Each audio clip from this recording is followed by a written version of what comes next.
Dieu dit, lorsque tu seras convaincu que tu verras ses actions dans ton expérience concrète, alors Dieu t'apparaîtra, et il t'éclairera et te guidera de l'intérieur. Sans cette foi, Dieu sera dans l'incapacité de faire cela. Si tu as perdu l'espérance en Dieu, comment pourras-tu faire l'expérience de son œuvre?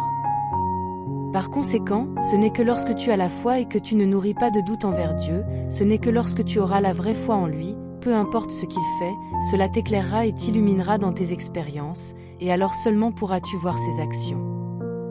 Toutes ces choses sont acquises par la foi. La foi ne peut venir que par l'épurement, et en l'absence d'épurement, la foi ne peut pas émerger. À quoi fait référence le mot foi? La foi est la croyance authentique et le cœur sincère que les humains devraient avoir quand ils ne peuvent pas voir ou toucher quelque chose, quand l'œuvre de Dieu n'est pas conforme aux notions humaines, quand elle est hors de la portée des hommes. Telle est la foi dont je parle.